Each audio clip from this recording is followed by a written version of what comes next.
Alphonse Moïsoudé, bonsoir. Bonsoir Willich, Atindewe, bonsoir à tous.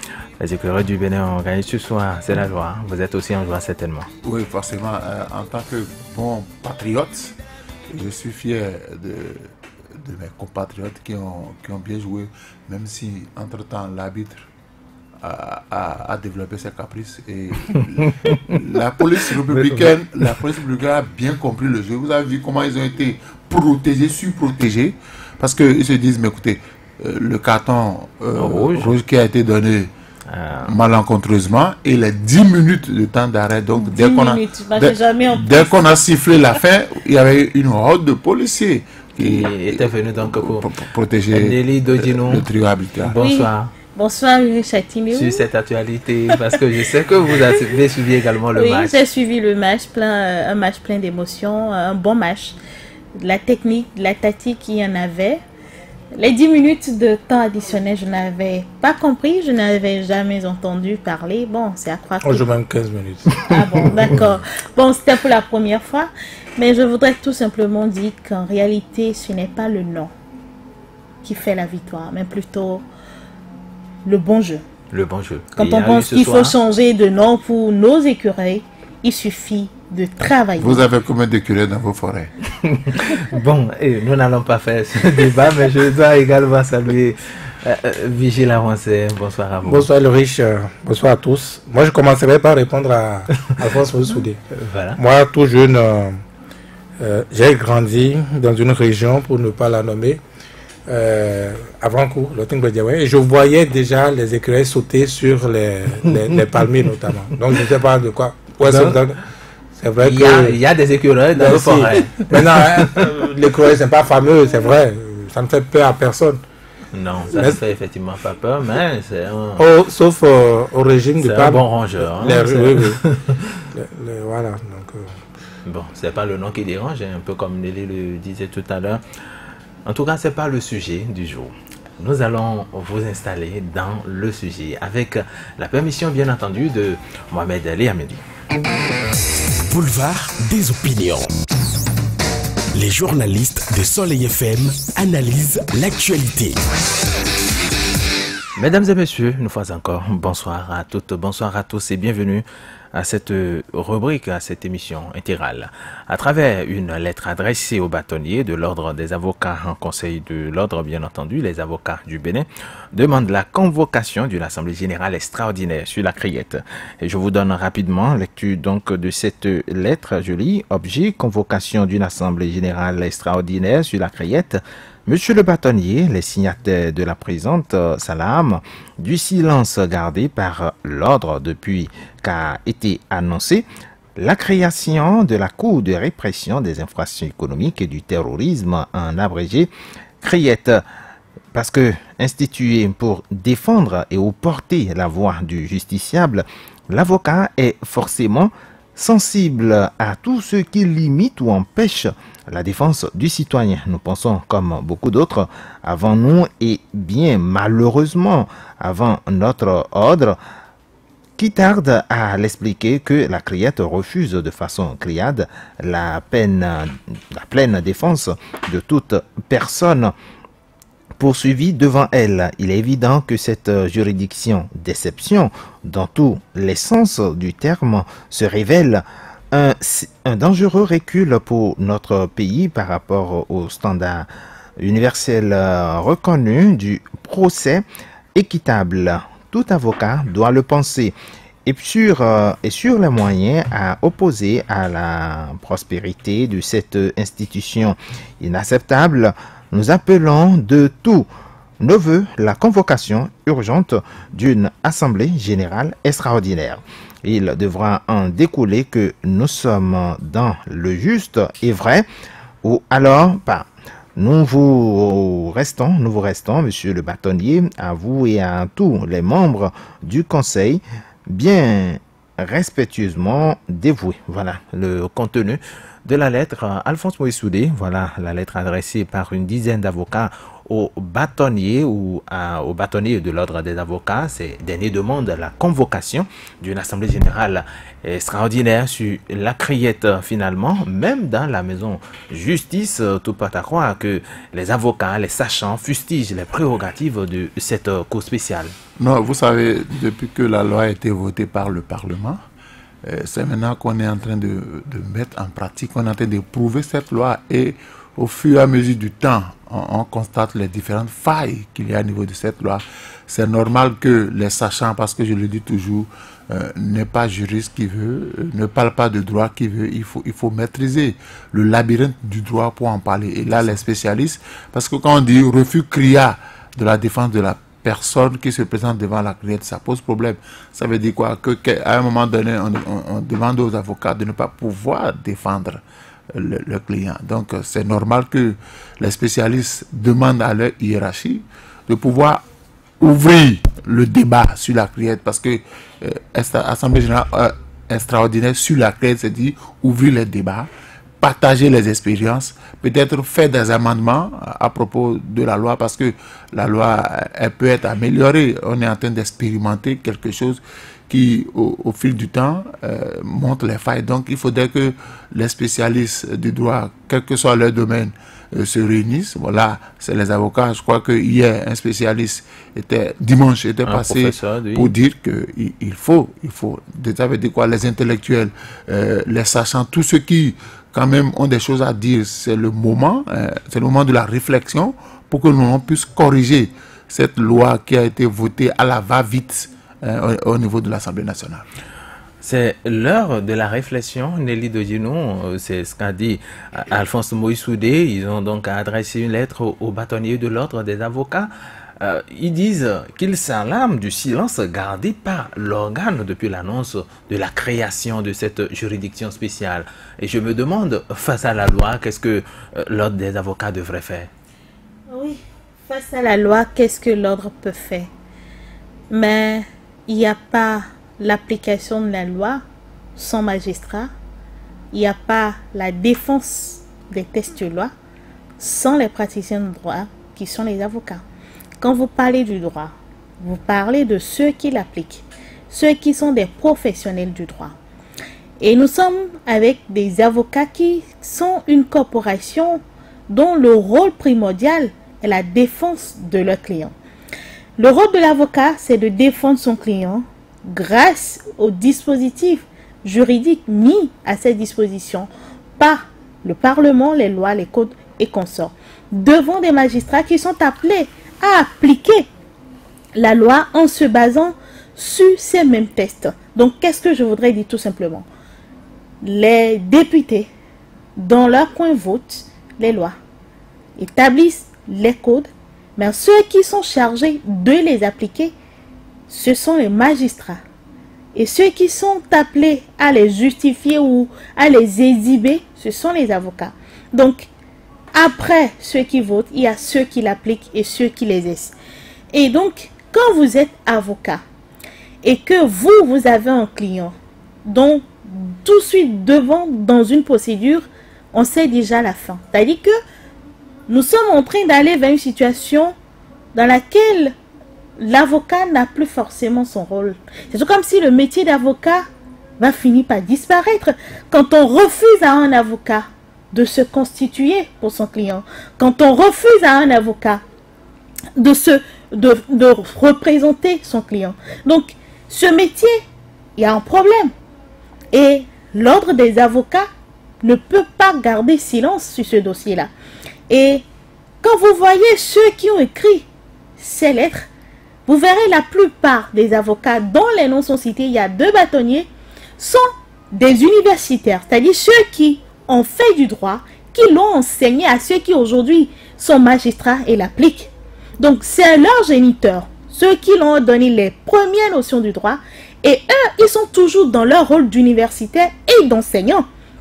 Parce que quand nous nous sommes fait une idéologie, quand nous avons, à travers nos travaux de recherche, faire des documents, nous avons soutenu des thèses sur des sujets donnés, des thématiques, et c'est devenu comme une religion que nous enseignons chaque année à des apprenants et qu'en réalité, dans la pratique, il y a un écart. Il y a quelque chose qui ne va pas. C'est de leur responsabilité de s'asseoir pour dire, mais ce n'est pas ce que nous avions enseigné dans nos universités. Ce n'est pas sur ce principe-là que nous les avons évalués et reconnus aptes à exercer ce métier. Et c'est de leur droit. C'est vrai que le bâtonnier n'a pas encore réagi, mais je pense que...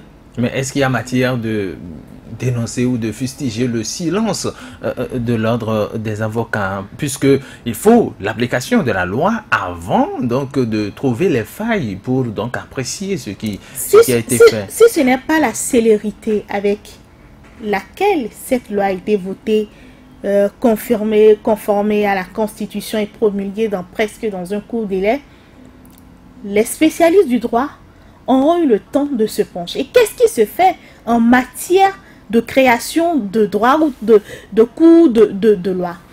On évite les spécialistes de la chose, ceux qui sont du domaine. On doit pouvoir avoir l'expertise et chercher à savoir qu'est-ce qui se fait dans ce domaine si nous voulons avoir des lois fiables, des lois qui carrément nous parleront de développement, qui vont nous amener à une liberté, à une application du droit dans les normes, dans ces normes de façon internationale. Si ça n'a pas été fait, oui, compte tenu de la célérité, des tonnes de lois qui ont été votées en même temps, sans qu'on s'imprègne réellement du contenu pour voir les difficultés dans son application, c'est au moment de l'application qu'on se rend compte en réalité des vraies raisons qui sous-tendent la création de cette cour, les lois, les articles qui constituent cette loi qui crée la CREET. Donc, en tant qu'avocat, vous vous dites, mais moi je suis avocat, il n'est même plus possible de représenter un client. Il n'est plus possible parce qu'il dénonce l'accès équitable au procès qui est un droit fondamental. Et surtout, le principe universel du droit qui dit qu'on ne peut juger une personne une seule fois pour un même fait. Donc, quand vous êtes dans cette corporation, vous vous dites alors mon métier d'avocat, ça pose problème. D'accord, nous allons y revenir, mais Vigile Avancé, il y a des avocats qui s'inquiètent visiblement. On pourrait se demander, mais où est-ce qu'ils étaient quand la loi était votée, promulguée et puis mise en application? Non, où est-ce qu'ils étaient... Ils pouvaient anticiper. Oui, vous-même, je vous rappelle que cette loi-là a été votée à 2 h du matin par 15 députés. 2 h du matin, c'est l'heure à laquelle le voleur va dans les maisons, par exemple, pour opérer. Je n'invente rien, ça c'est connu. Donc on ne fait rien de propre à l'heure là, à 2 h tout le monde dort. Les gens normaux dorment. Donc si on a voté une telle loi, vous comprenez que... Les gens qui travaillent à 2 h du matin. Oui, mais ils sont combien? Ça c'est les gardiens. Bon, voilà, ça c'est dans les hôpitaux. Il faut reconnaître qu'il y a des exceptions. Mais ne me posez pas d'exception comme la règle, Richard, laissez-moi. Est-ce que c'est vrai que 2 h là, c'est pas l'heure où on fait les choses correctes? On est d'accord? C'est pas la règle. Alphonse me souvient. Donc voilà, si c'était une loi propre, si c'était quelque chose de sérieux, si c'était, vous voyez, une loi qui devrait, n'est-ce pas, être votée pour le bien de la société, on l'aurait votée normalement, comme les autres, quoi. On ne vote pas avec 15 députés. Tous les députés. On ne vote pas quand on attend que tout le monde aille dormir. Il y a beaucoup de députés qui ont donné leur caution. On vous a parlé de 15 députés. Je ne sais même pas pourquoi. C'est quoi votre problème? Allez-y. Parce que vous ne comptez pas parmi les 15 députés. Vous allez constater qu'on ne dira pas que c'est 15 députés qui ont voté. Il y a par le quorum. On vous dira que 15 députés ne votent pas. Mais lorsque des députés... je parle des faits. Bon, d'accord. Lorsque des députés... Mais laissez aller au bout de sa pensée. Mais c'est justement... Non, moi je ne sais même plus là où j'en suis. Voilà. C'est lui qui me permet. Okay. Donc, 15 députés ont voté nuitamment. À 2 h. À 2 h. Oui. Le reste, vous savez, 2 h du matin. Donc, c'est pour vous dire que on peut avoir cette excuse-là. Les avocats peuvent avoir l'excuse, n'est-ce pas, de ne s'être pas imprégné des choses à temps. Je suis d'accord avec vous quelque part que il fallait, n'est-ce pas, faire cette veille-là en amont. Mais vous savez également, à l'Assemblée nationale, depuis un certain temps, notamment avec cette législature, comment les lois sont votées. les lois des propositions sont même cachées. Pour certaines propositions de loi sont cachées, je vous dis. Et celle-là, par exemple, nous sommes quand même dans les médias. Il n'a pas eu cette veille-là par rapport à cette loi. Et on n'en a pas entendu parler. Est-ce que c'est normal pour une loi de telle ampleur, d'une si grande dangerosité, qu'elle puisse être votée en catimini comme ça, là, qu'il n'y ait pas eu un débat? N'oubliez pas que depuis 28 ans, nous sommes quand même en démocratie. Et que la démocratie a laissé des pratiques. Quand c'est des sujets sérieux comme ça, qui doivent engager l'intérêt général jusqu'à un certain niveau, on en débat. Des sociétés évoluées, c'est comme ça se passe. N'est-ce pas? Et puis, donc, le monstre est né à 2 h du matin et trouble la société. Non, c'est vrai. Vous les mots justes. Mais est-ce que j'ai inventé quelque chose? Non, pourquoi vous avez amené le sujet? Pourquoi les avocats s'imprègnent? Le bâtonnier n'a rien dit. Les avocats n'ont pas encore dit que c'est un monstre. Ils n'ont pas dit. Nous voulons débattre du sujet. Mais si c'était normal, pourquoi? Ils n'ont rien d'autre à faire. Ils peuvent aller manger de l'arachide dans leur bureau, ils n'ont rien à faire. S'ils sont obligés de dire, bon, c'est parce que c'est une préoccupation. Tout le monde en parle. Mais c'est ça. C'est ça. Vous voyez, je vais vous dire ceci. Vous êtes dans votre rôle, vous ne finissez pas de m'arrêter. Mais ça participe aussi de la correction. Au moins, on peut en parler, n'est-ce pas? On peut en parler. Mais si les autres peuvent faire, mais laissez-nous au moins en parler aussi. Oui, mais ce que les avocats disent, ils disent que l'ordre des avocats a gardé le silence jusqu'à cette heure-ci. Mais justement, ils dénoncent le bâtonnier. Justement. Et bien, ils dénoncent le bâtonnier. Il s'agit de quoi, en fait? Lili l'a dit. Il s'agit déjà de l'exercice du métier de l'avocat. C'est aussi simple. Hein? Il n'y a pas assez de procès. C'est-à-dire, on dit... quoi? Refus criard. Non, attends. on dit qu'il n'y a pas de recours. Oui. La criette juge en première et dernière instance. Ressort, pardon. Cela veut dire quoi? Cela veut dire que les avocats ne peuvent pas aller au-delà, c'est-à-dire les avocats ne peuvent pas prolonger le marché. C'est clair, hein? D'ailleurs, les interlocuteurs des avocats s'appellent les clients. Qui dit client parle de marché. Vous êtes d'accord? Donc c'est le métier d'avocat même qui est menacé. Il a moins d'argent parce que ça ne peut pas se poursuivre. Le procès ne se poursuit pas, donc il n'a pas l'occasion de défendre, d'aller encore chercher plus d'argent au niveau de l'appel. Autrement dit, vous donc c'est le métier même d'avocat qui est menacé. C'est-à-dire que ces avocats, en réalité, ils défendent leur job. Hein? Non, c'est clair. Je ne sais pas ce qui a plus pesé, mais il y a que ils défendent leur job. Et je connais l'ordre national des avocats, on les a vus, hein, on a vu l'ordre du moins sur d'autres combats. Je me rappelle en 2010, ils avaient envoyé cette lettre-là qui m'est restée en tête où ils appelaient, n'est-ce pas, aux assises nationales. Et oui, ils l'avaient dit, eux-mêmes, ils avaient dit, l'ordre de ce temps-là, en 2010, appelait, au vu de la situation, au vu du contexte socio-politique de l'époque, appelait, n'est-ce pas, aux assises nationales. Donc, on a vu l'ordre, c'est dans la tradition de l'ordre. Mais sans ça, c'est l'ordre. Parce qu'il s'agit de quoi? Il s'agit du droit ici. Tout le monde n'est pas juriste. Chacun a son rôle dans la société. C'est le nôtre que nous jouons ici. Chacun a son rôle dans la société. C'est eux les praticiens du droit. C'est eux qui savent comment les choses se font. Vous avez vu notre invité dimanche passé. Il a dit, voilà, c'est des normes internationales. C'est comme ça que les choses se passent. Au vu des textes, que ce soit au niveau national, que ce soit au niveau africain, que ce soit au niveau international. Donc, vous pouvez chercher, n'est-ce pas, à aider, vous pouvez chercher à contourner les choses, mais vous ne sortez pas de ce cadre-là. Quand vous sortez de cela, c'est l'extraordinaire. Tout le monde en parle. Tout le monde en parle parce que vous n'êtes pas un bon technicien, vous avez rompu tous les rangs. Voyez? Donc c'est de cela qu'il s'agit aujourd'hui. Aujourd'hui c'est l'ordre, mais il a un autre grand silence. Il a un autre grand silence. La magistrature. Mais la magistrature, l'UNAMAB est passé où? On a l'impression que oui, Michel Adjaka est parti, il a fini, et puis l'UNAMAB est fini. Mais c'est des combats également. Heureusement que l'ordre, enfin, ces avocats-là sont venus. Entre-temps, le conseil de la magistrature également a été revu. Donc c'est pourquoi l'UNAMAP s'est tué. Mais même ça également, moi bon, enfin, je sais pas. Alphonse Moïsoudé, des avocats qui défendent finalement leur job, on pourrait dire, mais est-ce que c'est pas un peu tard? Vous savez, moi je me suis amusé à lire l'interview de Ulrich Togbono, qui en réalité dans la première partie, je suis d'accord avec lui. Toutes les dérives qui entourent cette loi relèvent de la responsabilité des députés. Et j'ai toujours dit, quand vous êtes député, vous êtes appelé à avoir un cabinet, vous avez des ressources pour animer votre cabinet.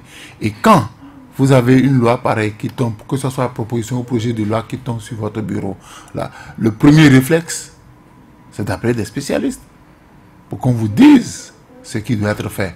Au-delà de cela, à l'Assemblée nationale, nous avons des avocats, nous avons des magistrats, nous avons des spécialistes du droit. Ils peuvent dire donc que c'est des spécialistes qui ont proposé le test. Écoutez, mais ces spécialistes ne sont pas allés dans le sens du droit. Parce qu'une loi qui vient d'être votée il n'y a pas longtemps, qui suscite tant de polémiques. Tant de polémiques. Et j'ai dit ici la dernière fois, le drame, c'est le silence des sachants. C'est le silence des sachants. Parce qu'il y a des gens dans la société. La société a organisé, stratifié. Chacun a son rôle. Quand on parle de droit, il y a des spécialistes, il y a les avocats, il y a les magistrats, il y a les professeurs d'université. Donc on devrait quand même, si tant est qu'on a voulu utiliser la criette comme un instrument pour faire du bien, un instrument pour dire le droit, on aurait pu associer le maximum de sachants. Rien ne pressait pour qu'on aille à la va-vite, rien ne pressait. On pouvait prendre le temps qu'il faut pour mettre en place ce dispositif-là. Mais on est allé à la va-vite. Parce qu'on a des intentions inavouées derrière la création de la criette. Et dès les premières interventions de la criette, on a déjà vu les failles. Vous ne pouvez pas, au-delà de leur job, tout justiciable a droit à une défense. On doit juger les personnes de façon équitable. On ne peut pas me dire, écoutez, c'est la même instance qui tranche en premier, dernier ressort. C'est pas possible. Donc on dit tout coupable, ou bien présumé coupable, en tout cas, qui se présente devant une juridiction, a droit à une défense.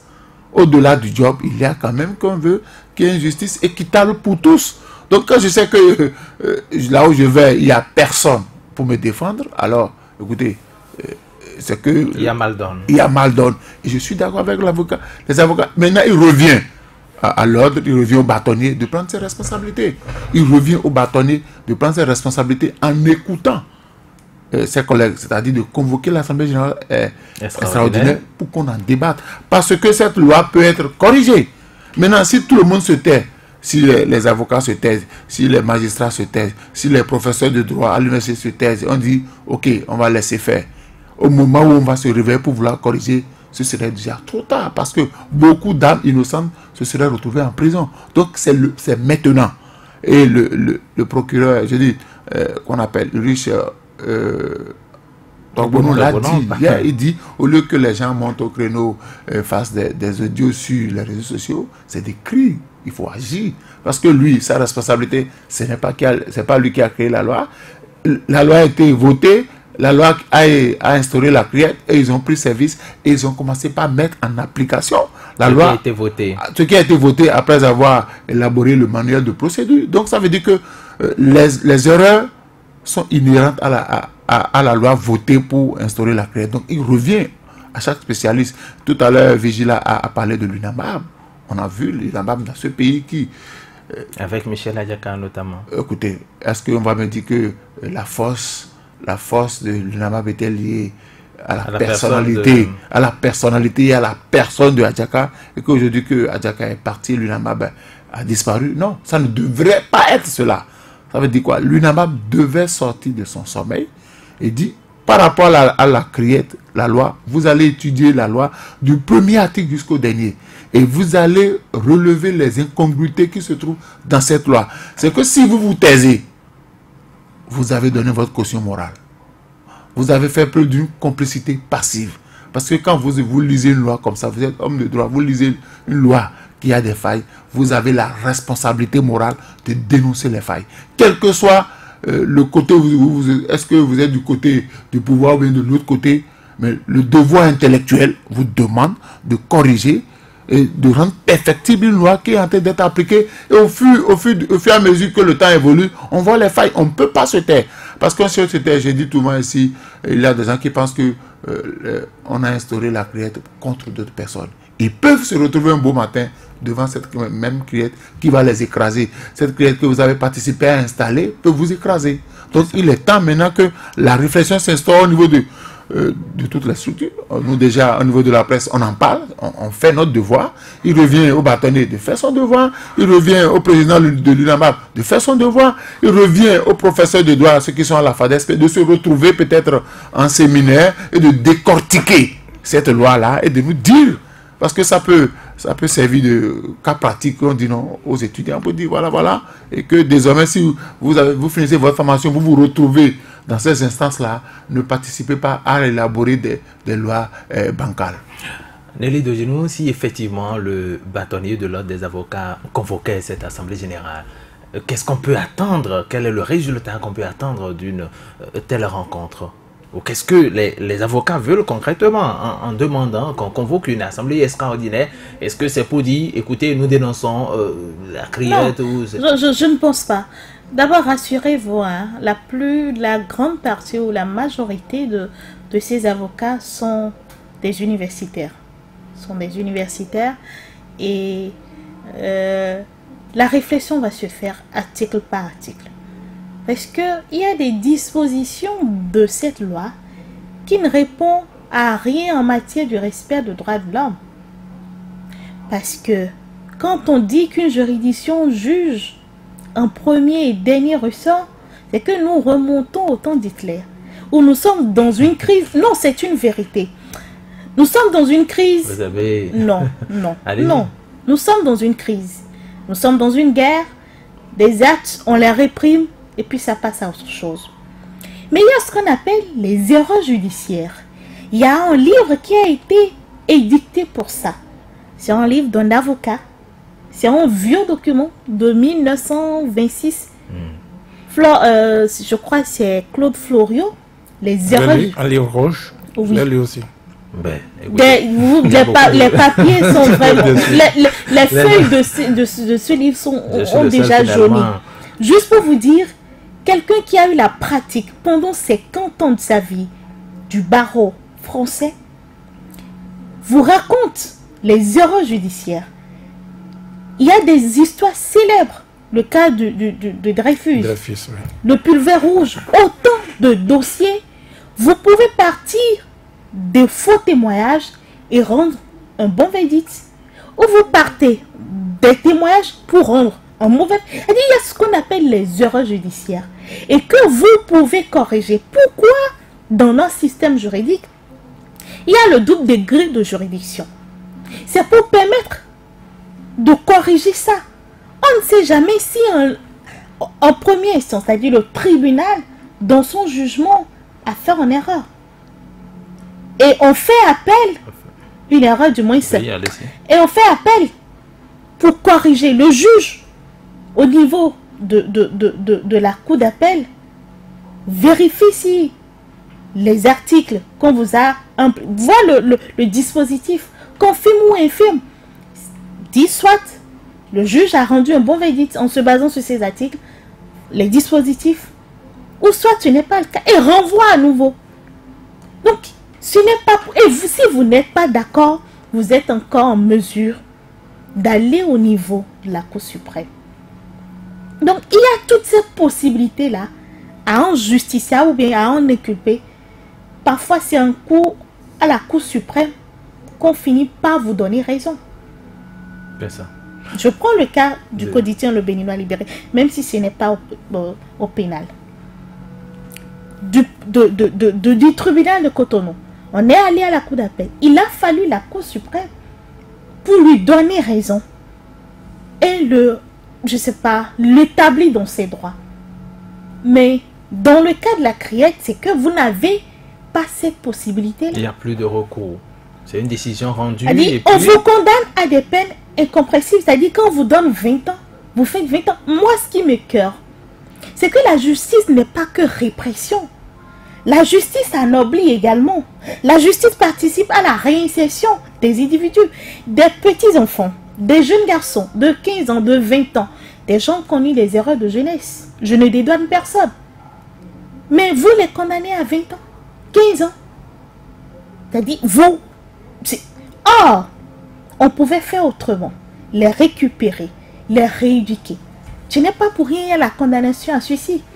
Donc, moi, je pense que le rôle de l'avocat, l'exercice même de cette fonction est mis à mal. Si vous n'êtes plus en mesure de défendre votre client, imaginez l'avocat, par exemple, quand je prends le cas de Korogodé, l'avocat avait soulevé l'exception des compétences devant ce juge parce qu'il n'était pas incompétent, il n'était pas compétent territorialement. Ce sont les armes. Mais dans ce cas, on a pris ce dossier, on s'est déclaré. Le métier même de l'avocat, ça a un problème. Le métier de l'avocat. Même de l'avocat. Parce que son rôle, c'est de défendre son client sur la base des articles des lois. De représenter son client. Et si les premiers pas qu'il peut faire, vous le lui interdisez. Comment il peut, vous le lui interdisez ça, comment il peut faire son travail? Il peut pas. Vigile l'a dit tout à l'heure. Au-delà du droit, au-delà des tests, il y a la vie professionnelle. L'avocat n'a que des clients. Et il vit, c'est un métier libéral, il n'est pas fonctionnaire de l'État. C'est un métier libéral et à la fin de l'exercice, il va payer des impôts à l'État. Donc, oui, c'est ça. C'est un métier libéral. Je suis d'accord. Donc, si vous ne nous permettez pas d'essayer de faire notre travail, qu'on ait la clientèle qu'on veut, pour faire notre travail, nous demandez... Vous allez donc payer les impôts et autres. Il y a aussi ça. J'ai avancé. Non, moi je pense que ce dont on parle, c'est élémentaire, très élémentaire, de mon point de vue. La criette, elle est née hier. Je lui reproche pas ça, il faut l'être un jour. C'est-à-dire qu'il peut y avoir des insuffisances qu'on corrige avec le temps. Exactement, voilà. Exactement.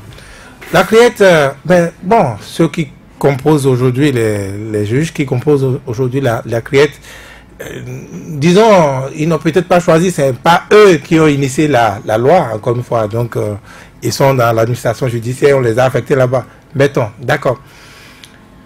Mais on ne nous a pas dit qu'ils ont passé un concours, comment on dit, d'infaillibilité. Ils n'ont pas passé un concours d'infaillibilité, c'est-à-dire, on ne nous a pas dit que, voilà, les juges qui ne se trompent jamais dans le pays. Ils sont susceptibles de... C'est eux qui sont à la criette. Si on avait ça, si on avait ce certificat de Dieu, bon, on est rassuré, n'est-ce pas, que eux ne se trompent pas. Mais voilà qu'on nous dit qu'il a un tel certificat d'infaillibilité à la criette. Mais c'est pas possible. Ça veut dire quoi? Si vous, il aurait Châtineau, le jour où la criette, je donne juste un exemple, est en train de connaître de votre cas. Si c'est à cause de vos infos décalées. À cause, enfin, je sais pas, la criette, c'est pas de sa compétence. Voilà. Bon, on parle ici de crimes économiques, on parle de terrorisme et autres. De quoi vous défendez-vous? J'ai juste donné un exemple, non? Donc, la criette connaît de votre cas. Et que ce jour-là, c'est le diable qui est en train de passer. Donc, pourquoi vous voyez le diable? Non, vous, je sais que vous êtes chrétien, mais c'est juste un exemple encore une fois. Donc, c'est le diable qui passe. Vous avez, mettons, 20 ans de prison. Point. Les juges se sont trompés parce que le diable passait, il les a distraits. On vous a donné 20 ans par erreur. Mais il n'y a aucune essence pour connaître de ça. Ça veut dire que vous êtes fichu parce que vous êtes allé là-bas le mauvais jour. 20 ans. Alors que, bon, c'est des juges, ils peuvent se tromper. Ils se sont trompés, mais comme la loi dit, 20 ans de prison, ferme. On ferme la parenthèse. Mais c'est pas démocratique, c'est pas l'état de droit, ça. Ce n'est pas l'état de droit. Voilà ce dont on parle. Donc moi, je pense que même les juges à la criette, et peut-être eux, plus que leurs autres collègues des autres tribunaux, plus que les avocats aujourd'hui, devraient pouvoir faire ce combat-là de souligner les insuffisances de cette loi, puisque c'est eux qui l'appliquent. C'est eux qui appliquent la loi de la criette sur la criette. Et c'est eux qui sont sur la sellette à tort ou à raison. Donc c'est eux qui peuvent aider à la chose. On ne dit pas de venir, d'aller publiquement, voilà, dire oui, non, effectivement, vous avez raison. D'ailleurs, quand vous avez lu l'interview accordée par le procureur spécial à nos confrères de la nation, à demi-mot, il a tout dit. Mais si votre chose est comme ça, c'est pas notre faute. Nous sommes là pour appliquer, c'est ça le rôle traditionnel du magistrat. Donc nous appliquons. Et il n'a pas tort. Moi j'ai toujours dit ici que la criette, c'est le bébé du BMP et qu'il faut repartir. Nous condamnons la criette, il faut condamner aussi les députés BMP. Parce que la mission d'un député, ce n'est pas, n'est-ce pas, de comploter contre le peuple. Au contraire. Donc c'est visiblement ce dont il est question aujourd'hui. Supposons que tout le monde s'est trompé, la loi a été votée à 2h du matin, à 2h, vous comprenez que les facultés commencent à faiblir et que c'est peut-être ça qui nous a amenés là. Mais il faut qu'on s'asseye. Il faut qu'on s'asseye et qu'on revoie les choses. Moi, je pense que il ne faudra pas compter des milliers de victimes, n'est-ce pas, de la criette avant de prendre conscience. Donc, c'est en cela qu'il faut saluer, n'est-ce pas, cette lettre-là, de ces avocats-là, et souhaiter que le bâtonnier se réveille très tôt, parce que, vous voyez, moi, je n'ai pas compris, moi non plus. Depuis un certain temps, on a entendu le bâtonnier sur beaucoup de choses, il n'a jamais réagi. Il ne réagit pas comme l'UNAMAB. Non, mais il est également dans son rôle. Non, lui, moins. L'UNAMAB, je peux comprendre. D'abord, c'est des fonctionnaires de l'État. Et l'UNAMAB, le contexte avec M. Ladiaka n'est plus tout à fait le même. Si vous avez suivi bien les choses, il a comme un démantèlement. On a été au laboratoire et vous avez l'impression qu'on a programmé, n'est-ce pas, le démantèlement de l'UNAMAB, l'affaiblissement tout au moins de l'UNAMAB. On leur a d'abord retiré le droit de grève. Oui. Ça, c'était un outil qu'utilisait M. Ladiaka plus que jamais, vous le saviez. Et donc, on leur a retiré le droit de grève, ils sont devenus édentés. Et puis, on est remonté au Conseil supérieur de la magistrature. On a envoyé des éléments halogènes, comme ils disent, susceptibles, n'est-ce pas, d'entamer la carrière des magistrats, des juges, susceptibles, n'est-ce pas, de briser la carrière des juges. Mais écoutez, quand vous êtes soldat, bon soldat que vous êtes, vous n'allez pas au front pour mourir. Vous allez au front également pour entretenir votre famille, pour revenir le soir à la maison peut-être, et pouvoir faire des bisous aussi à vos enfants. Donc les magistrats, c'est pareil, ils ne sont pas des matières gratuits non plus. Donc le contexte est tel que, oui, l'UNAMAB, on lui a enlevé des armes, mais effectivement, au-delà de ces armes-là, ce silence est trop lourd. Et comme vous avez dit, vous avez posé la question tout à l'heure, où est-ce qu'ils étaient quand on enlevait ces armes-là aussi? Parce que c'est également ça. Vous savez, il a comme une torpeur où, bon, le contexte a subi, et après ça s'accumule, on dit, ah bon, on en est déjà arrivé là. Et voilà. Et pourtant, c'est vrai. Oui, et pourtant, c'est vrai. Alors, et pourtant, ça s'aggrave. Alphonse Moïse Soudé, ça s'aggrave. Est-ce que, avec toutes ces dénonciations, est-ce que le BMP qui quand même a donné naissance à ce bébé, à cette bon, la criette a donné bon, c'est la cour, j'appelle, donc a donné naissance à cette cour là, est-ce que il n'est pas temps que les députés, ceux qui connaissent tout au moins la loi, puissent dire nous reprenons le dossier, nous allons réétudier le dossier pour voir si nous-mêmes nous allons porter des amendements avant que l'ordre des avocats ne convoque sa session extraordinaire? Vous parlez de droit, mais moi je parle d'intérêt politique. Les intérêts politiques ne font pas forcément bon ménage avec le droit. Avec le droit, c'est pas possible. Si par conséquent, les choses peuvent demeurer ainsi, les choses peuvent aller de mal en pire. J'ai tout à l'heure dit qu'est-ce qui urgeait pour qu'on aille voter une loi nuitamment avec 15 députés sur 83. Et c'est ce que je disais tout à l'heure à Vigile. Il y a des députés qui ont voté par procuration. Donc, il y avait des procurations. Donc, quand vous dites 15 personnes, il peut y avoir 15 députés. Vous savez ce que c'est qu'une procuration? Non, Yuri, est-ce que vous savez ce que c'est qu'une procuration? Alphonse, une procuration, c'est un papier. Est-ce que le peuple a envoyé du papier à l'Assemblée? Arrêtez. Qui représente, d'accord? Non, vous savez, les députés sont en train de nous suivre et certainement, après introspection, ils ont compris qu'il y a eu des erreurs qui ont été commises.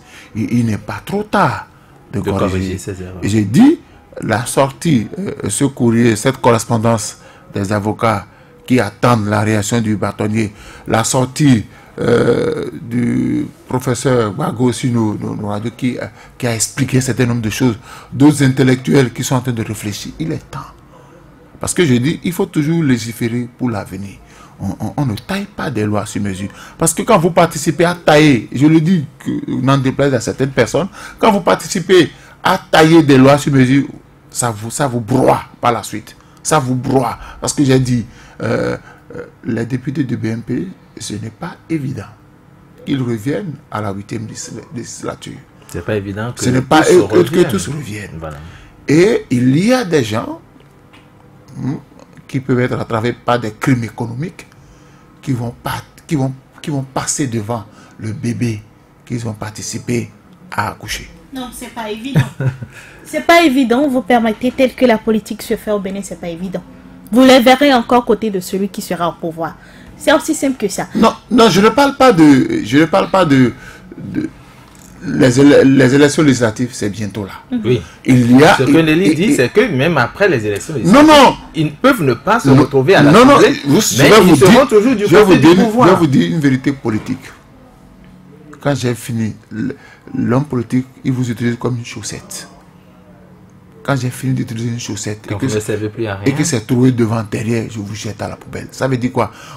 Si on vous a instrumentalisé à un moment donné pour obtenir des lois, quand vous n'êtes plus député, vous n'avez plus aucune pression politique à exercer sur celui qui gère le pays. Donc, si vous aviez des casseroles, si vous aviez commis des crimes économiques et que celui qui dirige le pouvoir se donne comme slogan la corruption, je vais lutter contre la corruption, je vais lutter contre les crimes économiques. Une fois qu'il n'a plus besoin de vous, vous passez à la queue leu devant l'instance chargée de vous juger. Nous sommes sur un terrain politique. C'est quand on a besoin des gens qu'on sait les amadouer, qu'on sait être doux avec eux. Mais une fois qu'on vous a, si le régime en place, après les élections législatives, retrouve de nouveaux députés et qui obtient sa majorité, ceux qui ne seraient pas élus et qui avaient des casseroles vont passer. C'est une évidence. Ils le savent en leur fort intérieur. Ils le savent. Donc, le terrain politique va changer. Celui qui est sur le terrain politique, il est doux avec vous parce qu'il sait qu'il peut vous utiliser.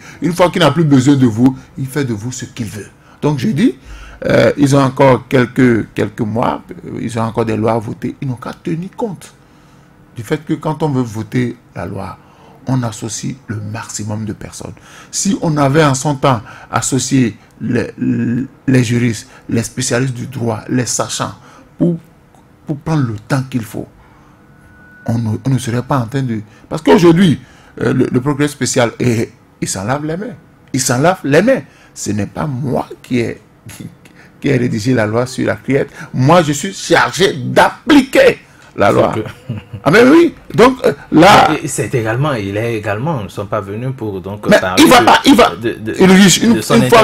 une fois que la loi a été pendue, une fois que la loi a été votée, une fois que la loi a été promulguée, eux, ils sont chargés d'appliquer mais la ils loi. sont également des sachants de droit. Maintenant, vous voulez qu'ils disent quoi? Qu'ils disent que la loi... Il a tellement de lois mal faites qu'on exécute comme ça. Non, sûr. Oui, si on élabore ceux qui doivent voter, ceux qui doivent élaborer la loi, ont élaboré la loi. C'est passé au niveau de tous les prismes. On a dit c'est bon. On a dit que c'est conforme à la Constitution. Il faut appliquer. Qu'est-ce qu'ils vont faire? Ils sont là. Même s'ils ne sont pas d'accord, ils sont obligés de l'appliquer. Donc il revient aux députés de dire ah, après avoir pris du recul, les gars, on a commis des erreurs. Est-ce qu'il y a possibilité pour nous de revoir cette loi? Et là, on a le temps d'associer les spécialistes. Parce que c'est important. J'ai l'impression qu'on a légiféré pour le présent. On n'a pas pensé à l'avenir. On a voulu régler des problèmes de l'heure. On est en train de les régler. Mais est-ce que dans l'avenir, ça va nous arranger? Nelly Dodjinou, une loi quand même promulguée, c'est tout un processus. C'est pas seulement l'Assemblée. Il y a la Cour constitutionnelle où il y a des magistrats de haut rang. Non. Non, non. La Cour constitutionnelle telle qu'elle est constituée aujourd'hui, vous comprenez. Telle qu'elle est constituée aujourd'hui. Vous Voilà. donnez cette précision. Voilà. La Cour a manqué de faire son devoir de garant des droits et libertés. Parce que quand vous partez à des traités, quand vous partez à des conventions sur le droit de l'homme, sur le droit de la personne humaine, sur le respect de ci et de cela, vous l'intégrez dans votre arsenal juridique.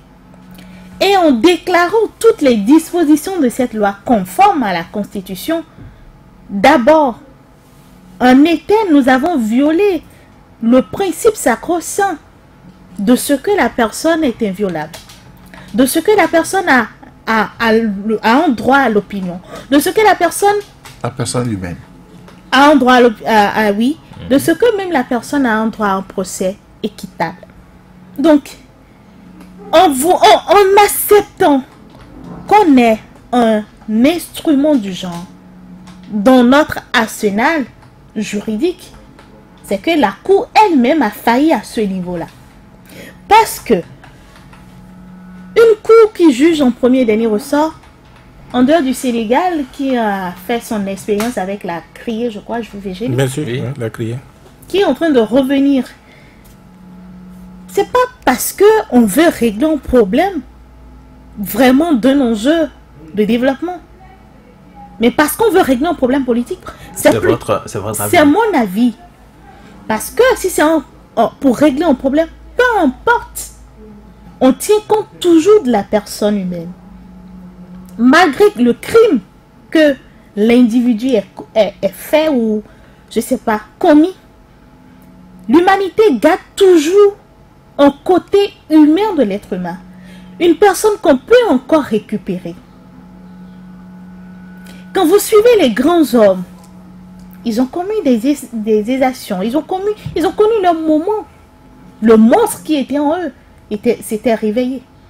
Mais ils ont eu aussi le temps de s'anoblir, de demander pardon et de vivre une vie de noble et d'exemple. Donc la Cour aussi, dans son rôle, a failli. Elle n'a pas tenu compte des conventions que le Bénin a ratifiées en matière du droit de l'homme, en matière du respect de l'individu, en matière du respect, même le principe sacré de ce que l'individu, une fois condamné pour un fait, ne peut plus être recondamné. Cette Cour, elle l'a méconnu. Deuxième étape, c'est la deuxième étape après le vote de la loi. Une loi qui est censée passer par la commission des lois. Une commission présidée par un juriste, qui plus a un universitaire. On n'a pas vu ces failles, mais la Cour a confirmé. Et ça n'a pas fait quelques jours, c'est la nuit même, on a promulgué, le président de la République a promulgué. Dites-moi, les gens ont eu quel temps pour apprécier? C'est nous-mêmes, on crée notre pop tombe. Et aujourd'hui, nous sommes la risée. Je ne vous dis pas, hein, si vous avez des amis en Europe, vous avez le retour. Ils disent quoi? Des étudiants qui sont en droit de l'autre côté me disent, mais quand même, vous nous faites honte là. Même les principes élémentaires du droit, vous les ignorez chez vous. D'abord, nous sommes déjà victimes du racisme. Et nous arrivons à nous imposer grâce à notre intellectualisme, grâce aux efforts que nous faisons. Mais en matière de démocratie. Non, de leur propre travail. Et non seulement le vent de la démocratie béninoise nous accompagne, on nous traite autrement. Mais vous venez en rajouter. Allez sur les forats. Les grands hommes, ceux qui sont des spécialistes du droit, réagissent pour dire, mais c'est pas possible. Et le Bénin doit se souvenir qu'on est venu de quelque part. Des cours martiaux, il y en a eu. Et 28 ans de pratique, moi je ne suis comme personne. Moi je suis là parce qu'on m'a enseigné quelque chose. Et moi je suis choquée que ceux même qui m'ont enseigné les premières notions de droit, voilà, ce sont ceux-là qui se contredisent encore. Ce sont eux qui appliquent. Mais remerciez le ciel, vous êtes resté assez longtemps en vie pour constater. Vous voyez les choses sont comme ouais, c'est non, mais au paradis, vous serez en train de les célébrer. Alors peut-être qu'ils n'ont pas. Alors qu'ils le méritent peut-être pas cette. Voilà. Alors, Vigile Arwansé, est-ce qu'avec toute cette dénonciation, est-ce qu'on peut espérer qu'on va toucher ou qu'on va améliorer les tests qui instituent la CRIET? Je vous entendais croire que ça pourrait être amélioré avant la fin de cette législature. Eh bien non, je ne pense pas. Ce n'est pas possible. Et puis, ne perdez pas ceci de vue. Hein. Parlez français, faites toutes les dissertations que vous voulez. Mais je crois que sur la criette, les concepteurs se sont trompés sciemment. Il n'a rien à faire. Parce que je vous dis encore une fois, la pratique à l'Assemblée nationale, c'est que quand il y a une loi du genre, on va voir le modèle dans la sous-région. Des gens qui sont pris par là. Et en Afrique, le seul modèle s'appelle le Sénégal. C'est le Sénégal qui a mis en place une cour similaire, la CRIE. La cour qui a connu donc du cas du maire de Dakar, Khalifa Sall. Voilà. Oui. Et aujourd'hui, cette cour a montré ses limites. Tout le monde s'entend pour revenir là-dessus. Donc c'est le débat. Si nos députés avaient fait les choses comme ça se doit, n'est-ce pas, ils n'auraient même pas atterri à l'aéroport de Dakar, qu'ils auraient déjà appris que cette cour-là, voilà les problèmes que nous, on veut régler ici au Sénégal. Donc il fallait même pas s'engager. Non, non, comme vous le lisez, la mission de la Criette, oui, c'est une mission noble. Hein. Il veut lutter contre la drogue. Moi, je ne suis pas trafiquant de drogue. Il veut lutter contre les crimes économiques, le blanchiment. C'est noble. Mais faites les choses dans les normes. Déjà à limiter le trafic de drogue. Oui, le procureur s'en est réjoui. Tant mieux. Mais faites les choses dans les normes. Mais au nom de quoi les gens ne vont pas avoir droit à une justice équitable? Au nom de quoi vous pensez que les magistrats qui vont siéger à la Criette sont des stagiaires de Dieu? Eux ne peuvent pas se tromper. Même un stagiaire peut se tromper, il a un apprentissage, n'est-ce pas? Tout à fait. Ah, mais au nom de quoi? Donc, si c'était... Et puis, les conventions, c'est tellement simple. Le Bénin comment dit-on, partie de telle ou telle convention. Et puis, où est le problème? Vous savez que ça, c'est le minimum, c'est une question de normes. Mais il ne pourrait en être autrement. C'est pourquoi je dis, les initiateurs de la loi, ils savaient là où ils vont. Ils savent que la criette va être peut-être supprimée, peut-être améliorée avec le temps. Mais le politique, c'est ça aussi, son côté cynique, son côté malicieux. Il sait que ça aura le temps, ça aurait déjà servi. Ils auraient déjà atteint leur objectif. Et puis, le reste, ça passe. Nelly a donné l'exemple tout à l'heure de Benoît Libéry. Benoît Libéry, on peut dire tout ce qu'on veut, on peut l'aimer, on peut ne pas l'aimer. Mais le politique, quand il a dit « Stop, petit voyou, tais-toi », ils ont tué ça. Et ce n'est qu'avec un autre régime que le Benoît Libéry a foutu le camp et a laissé les gens en paix. Pendant ce temps-là. Et ça également, c'est une pratique connue dans le milieu politique, dans le milieu judiciaire. Donc c'est de cela qu'il s'agit. Donc tout est calculé. Tout est calculé. Que la criette soit revue et corrigée, ça ne va pas être tout de suite, mais ça aura servi et le politique, oui, le politique aura atteint son objectif. Il ne pourrait en être autrement. Regardez le circuit de la loi. Le concepteur de la loi, pour ne pas dire celui qui était garde des Sceaux, qui allait à l'Assemblée nationale, défendre cette loi-là, c'était le ministre Joseph Diogbenou, garde des Sceaux. Et puis, il est passé à la Cour constitutionnelle. C'est sa loi.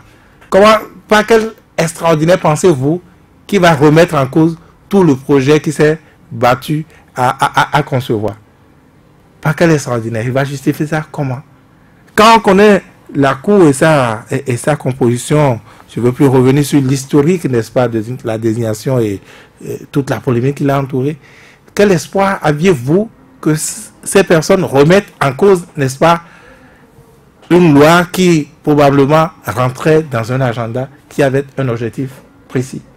Non, non, c'est des questions élémentaires qu'il faut se poser et savoir que oui, ce que nous disons, tout ce que nous disons, la dissertation, peut-être nous sommes de bonne foi. Mais les autres savaient que, ils connaissent mieux ces normes-là que vous.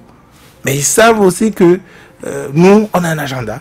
On a voilà, c'est un outil qu'on va se donner et ça va servir. Et je crois que c'est ce qui se passe actuellement. Ça va être corrigé, mais la criette aura fait des victimes. Et ça, en démocratie, dans un état de droit, ce n'est pas une bonne chose. On dit, hein, Nelly, sauf erreur de ma part, tant qu'il est un innocent, enfin, parmi dans un lot, il vaut mieux les laisser. Je sais pas, moi je suis pas juriste, je suis très mauvais juriste. Vous donnez la preuve déjà. Oh. Alors, Alphonse Moïsodé, nous sommes pratiquement à la fin. Est-ce que Vigile n'a pas raison quand il parle d'agenda politique, que c'est fait à dessein? Tout à l'heure, je vous ai dit, on a sacrifié le droit sur les intérêts, sur l'autel des intérêts politiques. C'est une évidence. Et nous allons prier pour qu'au niveau de la 8e législature, que la majorité certainement change de camp, qu'on puisse revoir la loi. Oui. Vous avez appris votre bulletin. Non, c'est un souhait. Si nous voulons que cette loi-là soit améliorée, parce que si la majorité reste toujours du même côté, l'agenda politique qui a été élaboré sera mis en exécution jusqu'en 2021. On espère qu'il y ait des sachants tout au moins. Donc, écoutez, je vous dis, ne parlez plus de sachants. L'intellectualisme perd sa valeur sur l'autel des intérêts politiques. Vous avez beau être le plus intelligent, vous avez 1000 doctorats. Si l'homme politique vous récupère, il vous dit, faut Vigile, c'est ça que je veux que tu me fasses. Tu ne vas pas raisonner. Tu vas finir, tu fais ton travail. Et lui, il t'exploite. Quand il va finir de t'exploiter, allez, il te fout là. Donc, on va prier pour que la 8e, qu'on ait quand même des sachants, que la majorité change de côté, a fait que la plupart de ces lois scélérates qui ont été votées, qu'on puisse les repasser au niveau de la raison, qu'on puisse les étudier, qu'on puisse corriger pour que nous ayons de bonnes lois. Pour que nous ayons de bonnes lois. Finalement, nous avons épuisé notre temps. Les deux Gino, vous voulez ajouter quelque chose rapidement? Alors, merci donc à vous. Merci également à Vigile Avancé. Merci à Alphonse Moïsodé. Les écureuils ont gagné. Nous avons 7 points. Mesdames et messieurs, bonne fête chez vous. Apparemment, vous avez prévu un bon repas si les écureuils gagnaient. Ah oui, je sais que à la maison, la famille regarde le match avant que je ne sorte. Mohamed Léamini est à la mise en onde. Bonsoir chez vous.